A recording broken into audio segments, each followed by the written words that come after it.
जैसे फूल अपने वजूद की गवाही अपनी खुशबू से देता है, जैसे फूल अपने वजूद की गवाही खुशबू से देता है, ऐसे मोमिन अपने ईमान से अपने इखलाक की गवाही देता है। अस्सलाम वालेकुम दोस्तों, कैसे हैं आप सब? उम्मीद करता हूँ आप सब ठीक होंगे।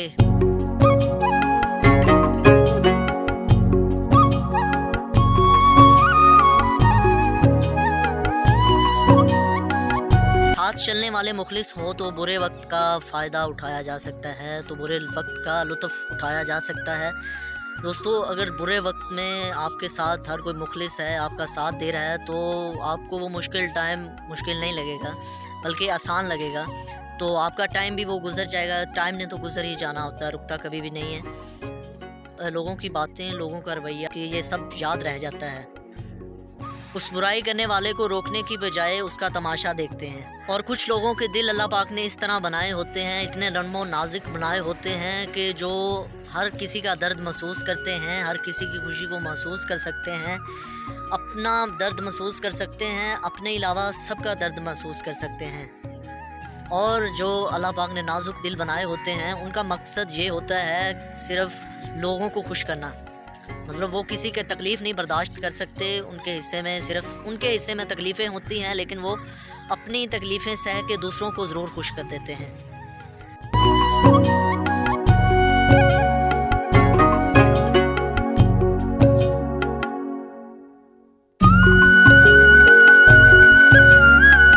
अल्लाह पाक ने बाकी मखलूक भी बनाई हैं, जैसे सांप, बिच्छू और भेड़िया, और भी ऐसे जानवर बनाए हैं जो सिर्फ़ आपके जिस्म को घायल कर सकते हैं, मतलब हमारे फ़िज़िकली जिस्म को नुकसान पहुंचा सकते हैं।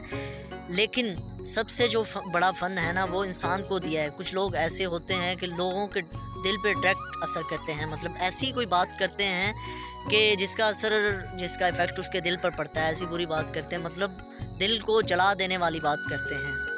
किसी इंसान को दिल से दी हुई दुआ और दिल से दी हुई बद्दुआ, ये दोनों असर करती हैं। और बात करने का मकसद भी ये है कि किसी का दिल नहीं दुखाना चाहिए। वो किसी ने क्या कहा था कि दिलां दे विच रब वसदा। तो एनीथिंग, कोई भी बात हो जाती है, हमें बर्दाश्त करना चाहिए। हमें बर्दाश्त बहुत ख़त्म हो गया है। तो अगर हमें बर्दाश्त होगा तो हम कई ऐसे सफ़र हैं, कई ऐसी मंजिल हैं जो अचीव कर सकते हैं।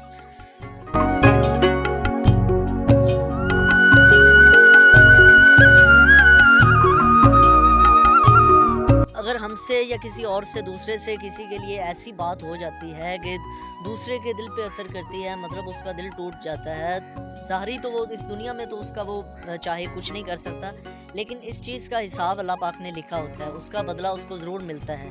अगर वो दुनिया में उसका बदला नहीं लेता तो आखिरत में आगे जाके तो उसका बदला उसको चुकाना ही पड़ता है। उस बात का जो उसने उस टाइम कही थी, उसका जो हिसाब होगा वो वहाँ जाके मुश्किल होता है। हमें अपने अल्फाज ऐसे चुनने चाहिए। सबसे मुश्किल काम है, जो थका देने वाला काम है, वो अल्फाज का चुनाव होता है।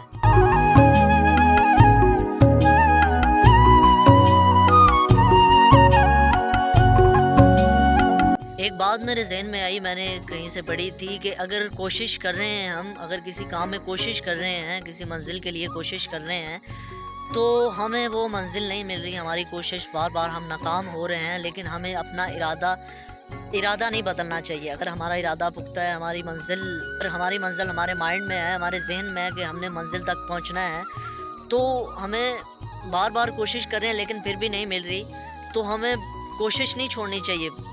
अगर हम सच्ची नीयत से और साफ़ दिल से अपनी मंजिल की तरफ गामज़न हैं, तो हमें एक दिन मंजिल मिल ही जाएगी। और मुख्तसर बात ये है कि इंसान की ज़िंदगी अगर मुसाफिर की तरह, नहीं पता उसका कौन सा स्टेशन आ जाए, वो कहाँ उतर जाए मुसाफिर, तो सेम इसी तरह अगर इंसान है, वो उसका कुछ पता नहीं होता। चाहे मैं ही हूँ, अगर मैं किसी के साथ बुरा करता हूँ, अगर मेरे से किसी ने बुरा किया है, अगर मैं ही अपनी मिसाल दे देता हूँ, अगर कल को या 10 मिनट अभी मैंने उसके साथ बुरा किया और 10 मिनट में मैं ख़त्म हो जाऊँ, मतलब इस दुनिया से रुखसत हो जाऊँ, तो मेरा कौन सा पता है कि कब उधर से आवाज़ आ जाए और यहाँ से निकल जाऊँ। तो इसी तरह फिर बाद में माफ़ी मांगने का या बाद में कोई सलूशन नहीं इसका बनता, सिर्फ़ अल्लाह पाक से माफ़ी मांगने का।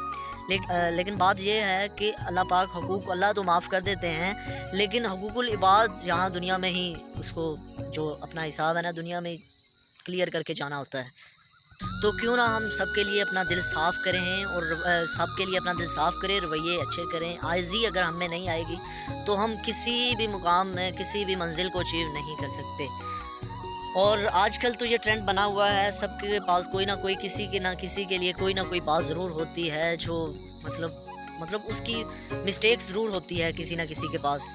हम उसकी गलतियाँ याद रखने की बजाय जो हम में गलतियाँ, बुराइयाँ हैं, उसको अगर याद रखेंगे तो ही ये लाइफ़ आगे चल पाएगी, वरना ये इन्हीं झंझटों में, इन्हीं टेंशनों में गुज़र जाएगी। और अब मगरिब की नमाज़ का टाइम हो गया था। ये मैं एक हमारे गाँव के बाहर एक मदरसा है, जहाँ अभी तमीर हो रहा है, ज़ेर तमीर है। लेकिन यहाँ बच्चे पढ़ने के लिए पता नहीं कहाँ-कहाँ से आए हुए हैं। तो अभी मगरिब की नमाज़ का टाइम होने लगा था, मैंने वज़ू कर लिया था, नमाज़ पढ़ने लगे थे।